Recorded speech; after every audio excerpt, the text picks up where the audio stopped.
Hey everyone, welcome back to my channel Learn and Earn. So today we are going to come up with History's chapter number 4, The Age of Industrialization. And please do like, share and subscribe my channel. You are not doing it even if you're watching the videos, okay? And even just ignore the chapter number here because it was from like earlier books, so it was chapter number 5, yet it is chapter number 4.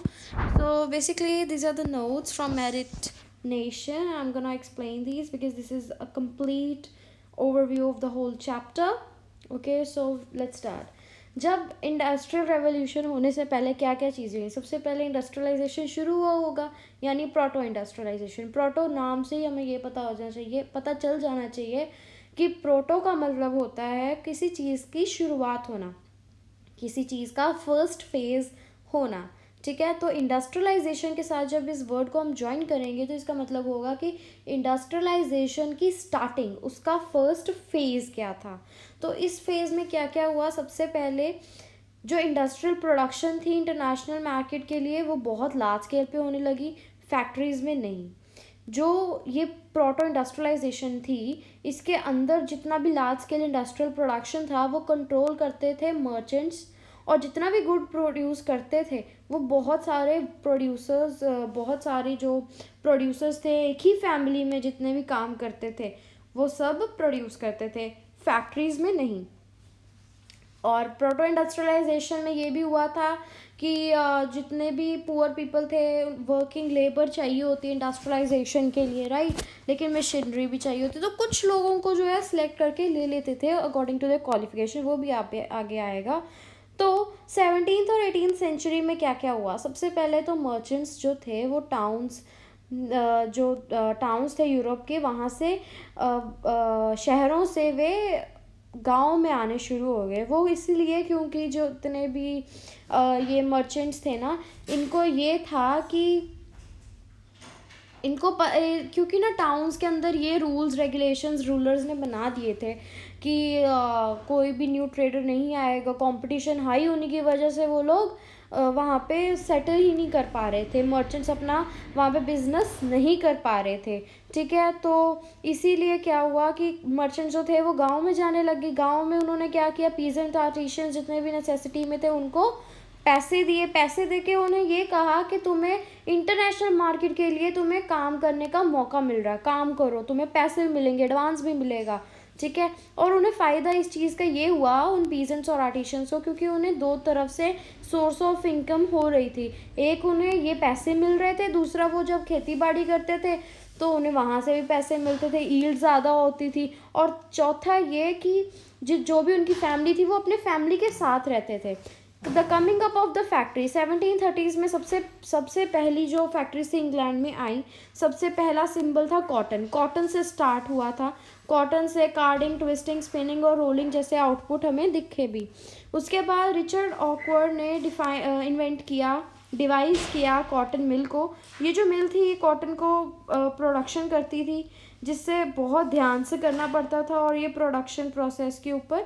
फिर cotton जो थी वो सबसे top पे आ गई जब factories आई. सबसे पहले फेज यानी प्रोटो इंडस्ट्रियलाइजेशन में cotton was the leading sector, the pace of industrial change. फिर उसके बाद जब कॉटन तो थी, फिर उसके बाद 1840s के आसपास आयरन एंड स्टील का स्टार्ट हुआ बिजनेस. आयरन स्टील जब स्टार्ट हुआ तो उसकी जो कॉलोनीज थी, वो कॉलोनीज यानी इंग्लैंड की बात कर रहे हैं, जब रेलवेज इंट्रोड्यूस हुआ तो इंग्लैंड और उसकी जो जितनी भी कॉलोनीज थी उनमें बहुत ज़्यादा इंक्रीज डिमांड होने लग गई आयरन और स्टील की, क्योंकि कोचेस तो उससे ही बनते हैं. कोचेस होते हैं रेलों के डब्बे. The new technologically advanced industrial sectors could not easily displace the traditional industries. Textiles were still produced with in domestic units and not in the factories. जितने भी थे, देखो टेक्सटाइल जो थे ना वहाँ डोमेस्टिक यूनिट्स में बनाए जाते थे, फैक्ट्रीज में नहीं, क्योंकि उन्हें लगता था कि कुछ ऐसे भी लोग थे जो इंडस्ट्रियल चेंज चाहते थे, लेकिन उन्हें ये लगता था कि जो मशीनरी है उस पर बहुत टाइम लगेगा और उस पर बहुत ज़्यादा हाई कॉस्ट भी लगेगा, और साथ ही साथ जो वो होगा जब इसको हमने इसकी जब हमने रिपेयरिंग करवानी होगी तो वो भी बहुत टाइम और बहुत खर्चीला होगा. इसीलिए। और कुछ लोग सीजनल भी करते थे बिजनेस, कि उन्हें आज 6 महीने के लिए जैसे लेबर चाहिए, तो 6 महीने के लिए उन्हें मशीनरी चाहिए, तो बड़ी बड़ी मशीन्स भी ख़राब हो जाती है, क्योंकि नई नई चीज़ होती है वो जल्दी ख़राब होनी शुरू हो जाती है, ठीक है। तो वो ये भी नहीं चाहते थे, क्योंकि पैसे ख़राब हो जाते हैं ऐसे उनके, तो इस वजह से भी वो नहीं चाहते थे। फिर उसके बाद जो है ना, यहाँ पे देखो, यही मैंने आपको 2 पॉइंट्स, ये सेकंड एंड थर्ड, यही मैंने आपको एक्सप्लेन किया है इसके अंदर। फिर उसके बाद जेम्स वॉट 1781 में आए, उन्होंने इससे स्टीम इंजन प्रोड्यूस किया, जो इम्प्रूव किया स्टीम इंजन को, जो कि प्रोड्यूस किया गया था। Newcomen and patent the new engines की यहाँ पे हमें बताया गया है कि वो कैसे आए। इम्पॉर्टेंस ऑफ हैंड लेबर, ये बहुत इंपॉर्टेंट क्वेश्चन होता है कि why did in 19th century why did all the people, some of the people referred hand labour, handmade goods over machinery goods, why. देखो, इसमें ये होता है, सबसे पहले तो मशीन्स में लार्ज कैपिटल इन्वेस्टमेंट चाहिए होती है। तब के ज़माने में ना, 19th सेंचुरी में हमें बहुत चीप लेबर मिल रही थी, बहुत कम पैसों में हमें लेबर मिल रही थी। तो इसमें 3-4 पॉइंट आपको सेम ही लिखने हैं, कि सबसे पहले मशीन जो थी उसे बहुत ज़्यादा पैसा चाहिए था उसको ख़रीदने के लिए, फिर रिपेयर करने के लिए चाहिए था। सीजनल के लिए हमने अभी कुछ हायर करे हैं लेबर, अगले टाइम हमें नहीं चाहिए तो हम वी विल फायर देम। लेकिन यहाँ पे मशीन अगर हमने एक बार खरीद ली, तो हम उसको ये थोड़ी ना कि अब हम खरीद ली हमने बेच दी, हम नहीं कर सकते, क्योंकि हमें नेक्स्ट टाइम भी चाहिए होगी। दो पड़ी पड़ी रहेगी, उसका कोई फ़ायदा नहीं होगा, वो लायबिलिटी बन जाएगी। करंट लायबिलिटीज़ होता है, बताया होगा पिछली वीडियो में भी मैंने बताया था, कि कोई भी चीज़ पड़ी है उसकी कोई वैल्यू पड़ नहीं रही है, तो वो करंट लायबिलिटी है। फिर मैनुअल लेबर को इसको इसलिए भी कहते थे क्योंकि industries where production fluctuated with seasons, this is what I told you in the before in this point, कि वो बार बार उसमें सीजनल चेंजेस आते थे, तो वहाँ पे हमें यही करना पड़ता था। फिर जो गुड्स थे ना, उनको देखो, अब जैसे भी है इंडिया में अगर आप देखो ना, तो हैंडमेड की ज़्यादा कीमत पड़ती है। तो मर्चेंट्स, जितने भी बिजनेसमैन होते थे, उन्हें ये लगता था कि अगर हम हैंडमेड चीज़ें बनवाएंगे तो हमें पैसे ज़्यादा मिलेंगे, हमें उसकी कॉस्ट ज़्यादा पड़ेगी, क्योंकि हैंडमेड है और लोगों ने अपना पूरा टाइम भी लगाया, अपना टैलेंट भी लगाया है, इसलिए उन्हें ये भी लगता था, इसलिए वो हैंडमेड प्रोडक्ट्स के लिए भी जाते थे। फिर जो शेप्स होते हैं, डिज़ाइंस होते हैं, डेलिकेट डिज़ाइंस होते हैं, वो भी सिर्फ और सिर्फ हैंड लेबर से पॉसिबल थी, क्योंकि मशीन्स अभी स्टार्ट हुई थी आनी, तो इतना नहीं था कि वो इतनी डिटेल्स में करना शुरू कर दे। अभी तो हम देखते हैं कि जैसे हमारी बेडशीट से होती हैं, तो अगर हम देखें कि एक ही बार में पूरा प्रिंट आ जाता है, कोई कलर भी एक ऐसा नहीं होता कि हम गलती निकाल दें कि ये कलर तो ऐसा नहीं, ऐसा आना चाहिए था। आजकल हैंड लेबर की कीमत इतनी नहीं पड़ रही, लेकिन मशीन्स की पड़ रही है। लेकिन जितने भी अगर हम देखें ना हैंडमेड थिंग्स, जो कोई भी फैशन डिज़ाइनर है वो हैंडमेड चीज़ें बनाता है, तो इट इज़ वेरी एक्सपेंसिव, और वो काफ़ी पैसों में जो है बिकती भी है। तो हैंड लेबर जो है वो भी बहुत एक्सपेंसिव होती है, उसे ख़रीदना बहुत एक्सपेंसिव होता है, लेकिन मशीन इतना नहीं होती है। तो इसलिए भी जो थे वो ये लोग करते थे, बिग बिजनेस हाउसेस करते थे। ये नहीं कि वो खरीद नहीं सकते थे, वो इसलिए नहीं खरीदते थे क्योंकि उन्हें अपना प्रॉफिट भी देखना था। फिर है life of workers. 19th century में क्वेश्चन आता है, explain the life of workers during 19th century, late 19th century और अर्ली 19th सेंचुरी। तो इसमें क्या था कि जितने भी माइग्रेशंस हुई हैं ना टाउन्स और सिटीज़ में, वो गांव में आ गई। क्यों आ गई? क्योंकि उन्हें जॉब चाहिए थी, और कुछ जॉब्स जो थी वो वेकेंट प्लेसेस भी थी वहाँ पे। फिर कुछ जो जॉब लेने के लिए लोग आते थे, उन्हें काफ़ी टाइम जो है अपना वेस्ट करना पड़ता था, क्योंकि अगर उन्हें नहीं भी मिल रही तब भी उन्हें जो जितनी भी रातें थी, स्पेंडिंग नाइट्स अंडर ब्रिजेस, उन्हें ब्रिजेस के नीचे सोकर निकालनी पड़ती थी, या किसी शेल्टर के नीचे, और उन्हें हफ्ते हफ्ते वेट करना पड़ता था कि अब मिलेगी अब मिलेगी। सीजनल जॉब्स होती थी, सीजनल में अभी आपके पास जॉब है, अगले दिन नहीं है। फिर कुछ लोग जो थे वो और जॉब्स के लिए भी देखते थे, लेकिन तब बहुत डिफ़िकल्ट थी। मिड 19th सेंचुरीज़ में बहुत डिफ़िकल्ट था ढूंढना। फिर अनएम्प्लॉयमेंट का फियर होना, बहुत डर होता था अनएम्प्लॉयमेंट का, जिससे कि वर्कर्स जो थे वो नई टेक्नोलॉजी को जो है वो करते थे, उसका प्रोटेस्ट करते थे। जैसे विमेन जो थी वो हैंड स्पिनिंग को सर पे ही मतलब रहती थी ना, कि वो हैंड स्पिनिंग ही उनका एक तरह से सोर्स ऑफ इनकम था, तो वो उसके खिलाफ प्रोटेस्ट करने लगी जब स्पिनिंग जेनी जो है वो इंट्रोड्यूस की गई थी। फिर है age of Indian textiles. Indian textiles का क्या है, एक क्वेश्चन आता होता है कि why did the merchants of why did the Manchester of England couldn't can not मतलब कि वो अपना कंट्रोल कैसे खो दिया उसने इंडिया में। वो इसीलिए क्योंकि वर्ल्ड वॉर जब हुई ना, after first world war, how did he just couldn't keep his control over the Indian market।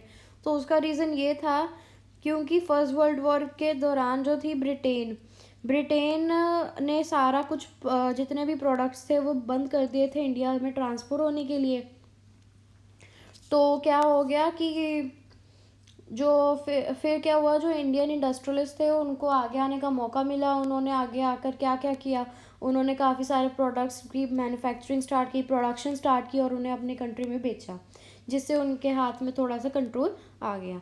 After उसके बाद क्या हुआ, जब उनको अब जैसे वॉर सप्लाईज चाहिए थी, कुछ भी शूज़ चाहिए होते हैं वॉर के लिए, सप्लाई चाहिए होती, गन्स चाहिए होती हैं, ठीक है। तो वो क्या करते थे, वो ऑर्डर्स दिया करते थे इंडियंस को कि तुम ये बना के दो, हम तुम्हें इतना पैसा देंगे। तो इससे हमें एक तरह से इनकम आने लग गई, ठीक है। फिर इसीलिए जो मैनचेस्टर था इंग्लैंड या लंदन का, ब्रिटेन का, उसे बहुत मुश्किल होगी कि वो इंडिया में आके हमारे बिज़नेस के ऊपर कंट्रोल पा सके, ठीक है। ये यहाँ पे दिया गया। और 3-4 और रीज़न भी हैं, जैसे सूरत और मसूलीपट्टनम, ये मेन पोर्ट्स होते हैं इंडिया के तब, और वहाँ से जो है दिया जाता था, सारा सामान भेजा जाता था उसी के थ्रू, ठीक है। Next is plight of weavers। This is gonna be the last topic of this video. So plight of weavers में क्या था कि जो ईस्ट इंडिया कंपनी थी उन्हें मोनोपोली राइट्स मिल गए। मोनोपोली राइट्स एक, अगर आपको कहा जाए, 2 तरह के कंपटीशन होते हैं, एक होता है हेल्दी कंपटीशन और एक होता है अनहेल्दी कंपटीशन। हेल्दी कंपटीशन वो होता है कि जिसमें दोनों ही ओपोनेंट्स होते हैं वो काफ़ी ज़्यादा स्ट्रॉन्ग होते हैं, एक दूसरे के साथ लड़कर, मतलब एक दूसरे को नीचे गिराकर नहीं, बल्कि एक दूसरे के साथ लड़कर, मतलब एक ही स्टेट पे, जैसे अगर ये 75 है और ये 73 है, 2 फ्रेंड्स हैं, तो ये दोनों एक दूसरे के साथ कम्पीट करेंगी और ये उसे बीट करेगी कि ये उसका रिकॉर्ड तो सके, और ये बीट करेगी कि मैंने इससे ज़्यादा लेने हैं। तो ये एक होता है हेल्दी कंपटीशन। एक होता है कि आप दूसरे का नुकसान कर दो और खुद का अपना फ़ायदा करवा लो, वो होता है अनहेल्दी कंपटीशन।